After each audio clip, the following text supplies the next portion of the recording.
Pastor, existe purgatório? Na Bíblia, não. Muito menos na Bíblia católica.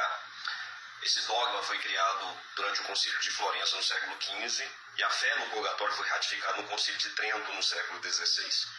É a doutrina mais covarde que existe. É falar que você pode fazer tudo o que você quiser, ficar imerso no lamaçal do pecado, usufruir de todos os prazeres da carne, e aí você morre e vai ser purificado num fogo. E esse fogo purificador, depois de você então ser perdoado seus pecados depois da morte, você vai para o céu. Mentira maligna. Hebreus 9:27 fala, portanto, cabe ao homem morrer uma só vez, vindo depois disso o juízo. Bom, vamos por partes, porque foram muitas coisas erradas citadas nesse vídeo. Primeiro, de que seus pecados não serão perdoados pós-morte, né? A doutrina do purgatório não trata de uma segunda chance. Agora, o senhor querer dizer que não existe na Bíblia católica purgatório, aí o senhor tá querendo demais, pastor. Deixa eu te falar uma coisa, se o senhor quiser procurar a ideia do purgatório, o senhor vai encontrar. Agora, a palavra não. Como o senhor também encontra fundamentos para a trindade, mas o senhor não encontra a palavra trindade, tá certo? Vamos começar com o mais conhecido, né? Segundo Macabeus, onde depois de uma luta ali, o povo morre. E aí, quando eles vão examinar os corpos, eles encontram coisas de ídolos. E aí fica aparente o porquê que eles morreram. Mas aí veja só o que eles vão dizer, tá? No capítulo 12, versículo 42. Diz assim, ó. Puseram-se em oração, suplicando que o pecado cometido fosse totalmente cancelado. Isso já era uma ideia de um purgatório, tá? Que os judeus acreditam.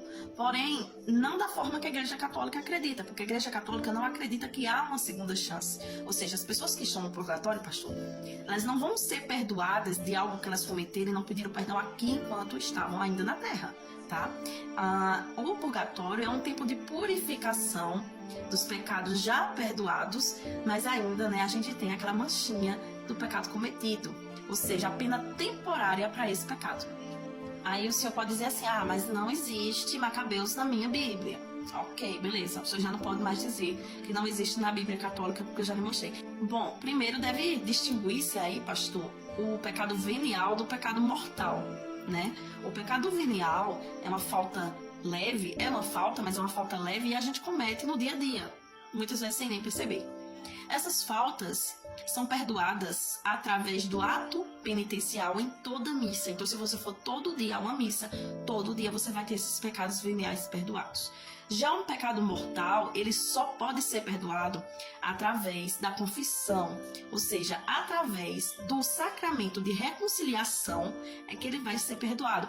Porém, a pena temporal deste pecado, você vai pagá-lo da mesma forma no purgatório, porque Cristo não morreu à toa. Não morreu para você achar que simplesmente chegando no teu quarto e pedindo perdão a ele, você vai ser perdoado e acabou assim. Então, na realidade, deve-se distinguir-se primeiro isso.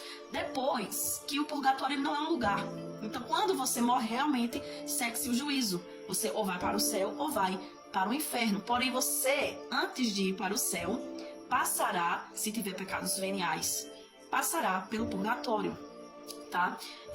Ou até mesmo se você tem um pecado mortal, mas que foi confessado, porém você não recebeu a indulgência sobre ele, tá certo? Então vamos lá. Na parábola do filho pródigo, a gente vê o quê? O filho vai para o mundo, se lambuza, gasta tudo que tem. Quando retorna, o pai o perdoa. E o pai o recebe de bom grado, faz até uma festa para ele. Só que o pai não permite que ele entre nessa festa sujo e com vestes impuras. Só que ele já foi perdoado. Ele já vai entrar na festa. Ou seja, passando agora para a questão do purgatório, ele já morreu, ele teve seus pecados perdoados em vida, porém agora ele não pode entrar nessa festa ainda com a mancha desse pecado. O que é que ele vai fazer? Ele vai tomar um banho e vestir vestes novas. Ou seja, ele vai passar por uma purificação. Então, como o Rafael costuma dizer, é uma antessala do céu. Eu mereço o inferno. Só que Deus é tão bom que ele me deu o céu como morada, agora eu posso ir para o céu, só que antes eu tenho que me purificar, porque ninguém vai entrar no céu com uma mancha do pecado. E eu acho que a prepotência e muito a soberba, vocês acharem que vão entrar no céu sem purificar-se, porque ou vocês acreditam que vão morrer sem pecado. Essa é a pergunta que deve ser feita. Vocês acreditam que vão morrer sem pecado? Tá? Só um santo muito, sabe assim, um mártir da igreja, um santo que tenha vivido sua vida totalmente para Deus, que tenha conseguido indulgências para pecados mortais que ele tenha cometido. Inclusive, a gente pode conseguir indulgência plenária para as almas do purgatório, tá? Para que se pague essa pena temporal, a gente tem que conseguir indulgência. E aí é outro tema que também é muito falado e muito pouco entendido. Tá? A indulgência não é aquela que Martinho Lutero acusava dos padres estarem vendendo. Inclusive, o próprio Martinho Lutero, né, disse que anátema aquele que não crê na indulgência. Bom, pastor, assim, é muitos pontos no seu vídeo, assim, pontos dificílimos de uma pessoa que não tem o mínimo de instrução a entender. E aí é óbvio, essa pessoa que não entende, que não procura entender, que não estuda, vai acreditar. Né? Mas a Igreja Católica está aqui para desmentir todas essas falácias. Faz bem.